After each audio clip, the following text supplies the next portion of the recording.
Beautiful. Oh, that's great, mate. Mate, bring back more. Woohoo!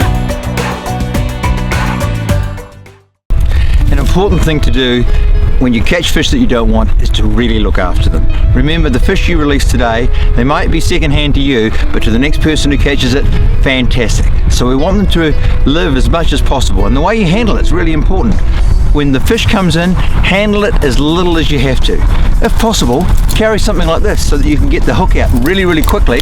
If it's on your neck, you'll do it right there and then, and that will save a lot of problems. We want to make sure that your hands are wet. Where possible, use a net, just simply because it looks after the fish. And when you net them, don't just bring them up onto the dry stones, but rather leave them within the water so they can just sit there and revive. A fish that swims away healthy is, to my mind, the best thing that we can have, because it lets the next generation, the next person who's catching it, have a go at catching them. If you don't want them, look after them. Respect for the fish is very much part of what we do.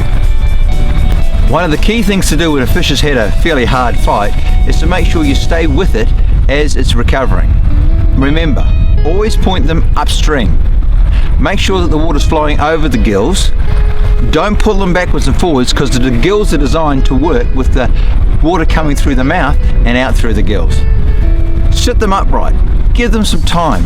I've been in this situation where I've actually built little stone enclaves on either side just to hold them up. And sometimes it might take 5 or 10 minutes for them to recover after they've had a particularly hard fight. And then check on them. Often you'll find that once they've revived, you can just touch them and they'll quietly move away. Sometimes they just streak off and away. That's always a good sign. It means that someone else can catch that fish. If a fish is really badly hooked, where the fly or the spinner or the soft bait is right down in its throat, into the gills, and it's bleeding profusely, generally it's a dead fish.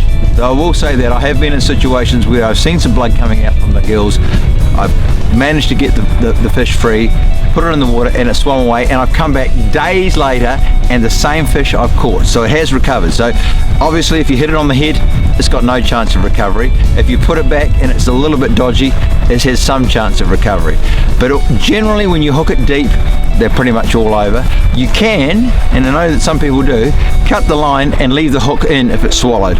One of the reasons I don't really enjoy bait fishing is because often if you're a catch and release person, you can't get the hook out, and it makes it pretty traumatic on the fish. You get a small one, you don't really want to keep it, but it's quite deeply gut hooked. Oh dear, it's not good for it. So where possible, if you can get them hooked in the mouth, just around the edges, much easier to work with, much easier to deal with. Now often I'll release a fish like that, but because I'm fishing around the cages, these here are actually pretty well fed and they're not necessarily under great threat. And because I'm going home very shortly, I'm actually going to knock it on the head. Now when you go to kill them, the place to hit them, right between the eyes with something good and heavy. And I think there's a few good and heavy things around here, in this case, rocks.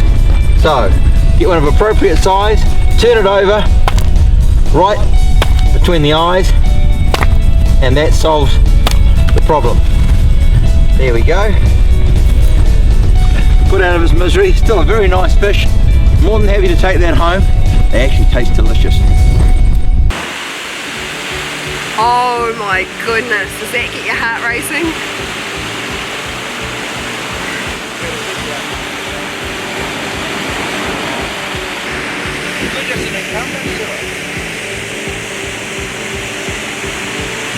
Starting to get a bit more agitated though, Charles.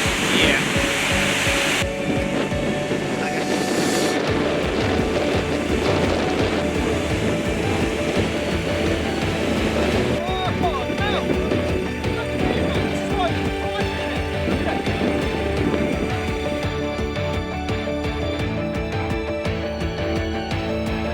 Where are you going, Charles?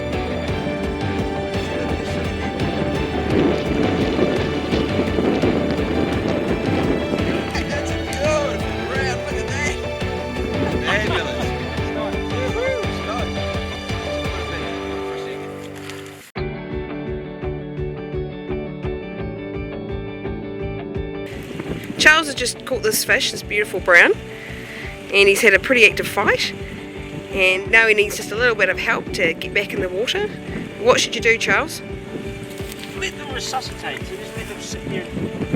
operate their lungs to catch on to oxygen, and you'll feel that your body will tense up, telltale signs of that of kicking, and you also watch the behaviour of their wings, their balance points, and as you can see, the post fins start to track. They're ready.